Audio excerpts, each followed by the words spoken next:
the one skill I think has the greatest likelihood of surviving and always being a point of differentiation is your communication skills, your ability to tell a story and compel people to action. And for me, storytelling all begins with writing. And that is, if you can have the discipline to string together your thoughts in written form, you're probably going to be a decent communicator. And I would bet less than 1%, maybe generously 2% of the public can write well. Support for the show comes from LinkedIn. It's a shame when the best B2B marketing gets wasted on the wrong audience. Like, imagine running an ad for cataract surgery on Saturday morning cartoons, or running a promo for this show on a video about Roblox or something. No offense to our Gen Alpha listeners, but that would be a waste of anyone's ad budget. So, when you want to reach the right professionals, you can use LinkedIn ads. LinkedIn has grown to a network of over 1 billion professionals and 130 million decision makers, according to their data. That's where it stands apart from other ad buys. You can target your buyers by job title, industry, company role, seniority, skills, company revenue. Also, you can stop wasting budget on the wrong audience. That's why LinkedIn ads boast one of the highest B2B return on ad spend of all online ad networks. Seriously, all of them. Spend $250 on your first campaign on LinkedIn ads and get a free $250 credit for the next one. Just go to linkedin.com/prof. That's linkedin.com/prof. Terms and conditions apply. In today's Office Hours, we discuss navigating career decisions under pressure, taking risks on creative projects, and how to balance team chemistry with workplace diversity. Our first question comes from NoSound6866 on Reddit. They say, I'm a senior majoring in software engineering graduating from a good school, Iowa State. I'm also an international student and stressed out about finding a job that sponsors my work visa that I'm really good at. I have a great strength in sales and have a solid technical background. While my parents are growing older back in Lebanon and they see me working with them, I'm anxious about that due to the war and due to any potential long-term family business issues. What would you do if you were me? There's no easy answer here. We talk about immigration, but we don't really think about it or break it down in economic terms. And essentially, what is an organization, or what is an organization supposed to do? A for-profit organization, of which the American experience has produced the most impressive for-profit organizations in the world. The American corporation is the greatest wealth generator in history, and it's a key part of our democracy. You need this sort of full-body contact innovation such that it can create shareholder value, you can tax it, and you can pay for our Navy and food stamps. So I'm a big fan of the private corporation, and also America's success has largely been based on, or somewhat based on, that we are at the cutting edge of regulation. We'd rather, when I say cutting edge, we would rather have it be a little bit more Wild West and overregulated, such as it is, or people feel in Europe. Now, having said that, what does an organization do? It tries to take in inputs and then figure out a way through culture, intellectual property, innovation, create a whole that's greater than the inputs, and then sell it. I get a bunch of metal, or I get a bunch of plastic, glass, movements, and leather, and then I figure out a way to run ads showing Italian submariners, and I get a bunch of famous masculine people wearing my watch, and boom, I can sell $2,000 worth of these materials for $11,000. That's called Panerai. And there's a million examples of this across every organization. They create something that they can command a greater price for than the cost of the inputs. The most important input in terms of your ability to charge a greater price than the cost of those inputs is a culture that attracts the best human capital. And if you look at the sector that has done the best job of creating exceptional shareholder value by selling shit for a lot more than it costs them to produce it, is the tech community. And what does the tech community have in common? Risk aggressiveness, access to universities, research, a government that has funded big, expensive things, whether it's GPS or DARPA. But what it also has is an environment where they attract entrepreneurs, founders that are often from other countries, and then attracts a lot of very smart people who, in fact, are immigrants. This has been key. About 20% of the NASDAQ by market capitalization is not only run by immigrants, it's run by immigrants from one country, India. So the fact that we are taking this input or making it harder or constraining or hamstringing this input, specifically amazing human capital from other nations, it's just really stupid. And part of that is our ability to hold on to great students who want to stay here. It has gotten harder and harder. One of my most talented analyst at L2 came into my office and said, I have to go home. I can't seem to get my visa. She was from Canada. She was very upset. And I said, don't worry about it. Money fixes most problems. I hired an immigration attorney and we were able to figure it out and sponsor her. So traditionally, the route for you would be to find a sponsor, a company that would sponsor you. Now it has gotten so difficult and so expensive that most companies aren't willing to do that. So I don't want to pretend this is going to be an easy road for you. I think that you do your best to just try and find an organization that will sponsor you or find other means of getting the ability to stay here. But the current vibe in America is, okay, let's shoot ourselves in the foot and try and pretend that our problems are being started by immigrants and have what is a mendacious and stupid immigration policy. I apologize that I don't have better ideas here. But again, research every means of trying to figure out the right visa status, or find, if you can, a company that is willing to sponsor you. I'm not here with a message of hope. And I apologize. I think probably when you came to Iowa State, the promise to you was different than it is now. I think we've invited a lot of international students under the auspices of you have a chance to make a life in America, and then have pulled out the rug from under them. It is wrong. There's no excuse for it. And I hope that it gets better. I appreciate the question. Support for the show comes from Square. You've probably done this a million times now. Pop into your local coffee shop, order the usual, and tap to pay. It's a quick, painless transaction, and there's a good chance it was Square. It's the tool built the way people actually run their businesses. It doesn't matter if you're at one location or multiple, or if you want to take your business on the road or online. With Square, you can take payments, manage inventory, run payroll, and send invoices. And you can track it all from one place. It even includes the hardware you need to take payments in person and on the go. And it fits right into your space without feeling intrusive. Plus, the software is designed to be straightforward and intuitive because you don't need a degree to run a smooth operation. Just set up Square and start taking payments quickly. With Square, you get all the tools to run your business with none of the contracts or complexity. And you don't need to wait. Right now, you can get up to $200 off Square hardware at square.com/go/Prof G. That's SQUARE.com/go/Prof G. Run your business smarter with Square. Get started today. Our second question comes from Glenn from South Africa. He asks, Hi, Professor Galloway. My name is Glenn Sayers. I'm currently living in Johannesburg in South Africa. I'm 23 years old and I studied supply chain management. My question is one around risk. I worked unnecessarily hard during my time at varsity, where I was balancing my degree on top of trying to put together a rough draft for a novel, which I've managed to finish. I'm currently employed with an international company. It's a courier company. They're based all over the world. It's an incredibly fortunate position. I work with some really good people. So my question is this: given my unique position in terms of having a rough draft that needs to be polished and then can be handed to an editor, what time frame should I be looking at, and how aggressive should I be trying to accomplish this project? But it's too soon. Like 23, I've only just been employed, and I'd like to save up some capital for a little while first. And then if the book is moderately successful, I'll hand it over to a publisher. And the royalties from that would likely go towards down payment on a home, wedding, things like that. I'm not currently in a romantic relationship, but I would very much like to be in one soon. So thank you and have a wonderful day. Glenn, so first off, you're clearly an impressive young man. Let's review. You graduated from university. In that time, you managed to write a novel and secure a job at a good company. So you're doing really well, and I hope you take time to pause.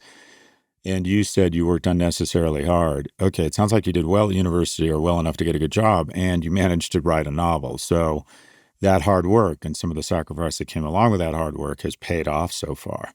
And even if that novel never gets published, the fact that you can walk into any job application, or if you decide to go to grad school, you can say, well, they'll say, well, what do you enjoy doing? Well, by the age of 23, I'd written my first novel. Do you want it? I mean, that's just impressive. One of the things I've noticed about going on when I go on TV, after I've written a book, they're very inclined. Almost every TV station, when you have a published book, lets you come on. And one, I have some credibility and I've written some books that have sold well. But two, there's a general recognition that writing a book It's just really fucking hard. And that you probably know a decent amount about that specific domain, and they're willing to let you come on and talk about it. And I think some of it is just pure goodwill, because from an economic standpoint, is it the lowest ROI thing I do? I don't know. It's the hardest thing I do. I put out a newsletter, I do podcasts, I go on TV, I speak all over the world, I make investments, and a lot of it is difficult, but nothing is as hard as trying to write a book. So you have done something incredibly hard at a very young age. I wrote my first book at 49, and I'm being generous. That's when I started writing it. I don't think it when it got published till 51. And I'm jealous of you, because I wish I had started much earlier. Because the written word, let's assume it doesn't get published. One, it's super impressive. Two, it gives you incredible insight into something. Learning and writing about something gives you insight into something.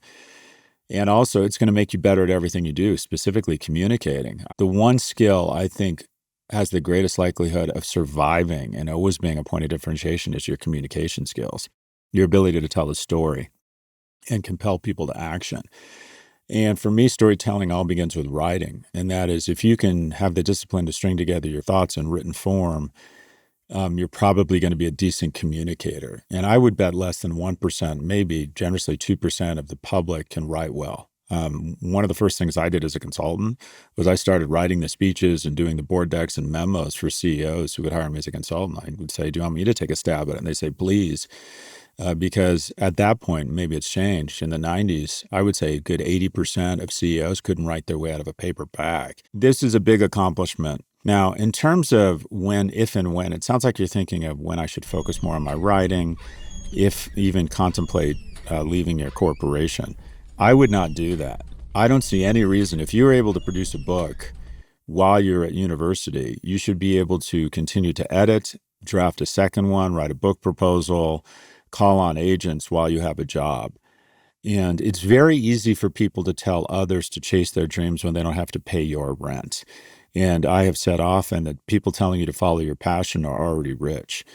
So I would continue to try and make progress with your corporation, and on evenings and weekends, to the extent you can, try and find a book agent and see if you can get published. Now, there is some light in between having a draft and getting published by a major author or a major publishing house, and that is taking excerpts of your book and publishing it on Substack, pushing out a newsletter, taking bits of it. I don't know if it's B2B or if it's a novel, fiction or nonfiction, putting it on LinkedIn. But by the time I write a book, I have just leveraged the shit out of that. That big block of salami, I chop it up into slices that are worth more in aggregate than the whole block of salami by posting it on LinkedIn, talking about excerpts on my podcast, having a newsletter. But don't let your manuscript just sit in a drawer somewhere. Get the digital copy of it and start slicing and dicing and putting it out there, and be aggressive around, get a list of the top 1,000 book agents in the world, write, as you should be able to do, a compelling cover letter, and then start sending that bitch out everywhere. When I say bitch, I mean your manuscript. Very much appreciate the question. And again, you are clearly a very impressive young man. We'll be right back after a quick break. Support for the show comes from Anthropic. Claude is the AI built for people who don't settle for good enough. It's not just a chatbot, it's a true collaborator that works with you, not instead of you. Whether you're debugging code late at night, drafting a client proposal, or mapping out your next big business move, Claude helps you think deeper, sharper, and faster. Instead of handing you answers, it engages with your process, helping you reason through problems and uncover smarter solutions. What makes Claude different is its ability to combine context and research in a way that actually saves time. Its internal and external research tools go far beyond basic search, delivering comprehensive, trustworthy analysis with citations you can share directly with clients or colleagues. Ready to tackle bigger problems? You can sign up for Claude today and get 50% off Claude Pro when you use the link claude.ai/Prof G. That's claude.ai/Prof G right now for 50% off your first 3 months of Claude Pro. That includes access to all the features mentioned in today's episode, claude.ai/Prof G. Welcome back. On to our final question from Prism on Reddit. Hi, Scott. I recently saw your segment on hiring and interviewing. Your biggest point was that you need your employees to get along, or all to get along. Given that diversity is the golden word in corporate America these days, how do you balance diversity and everyone getting along? As it is common for cultural differences to cause conflict within teams, and it has been shown people prefer to hire like-minded candidates.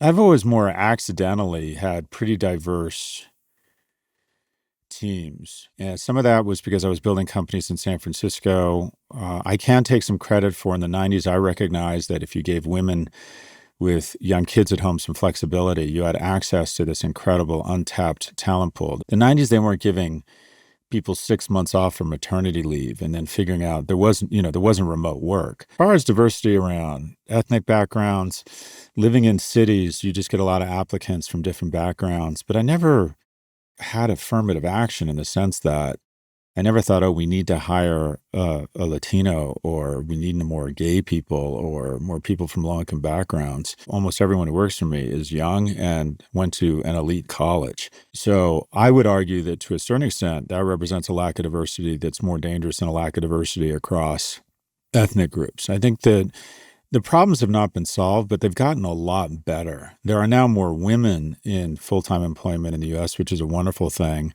But if you really want to advance society, you would hire kids who come from low-income backgrounds. You would much rather, in today's America, be born non-white or gay than poor. Anyways, back to your question.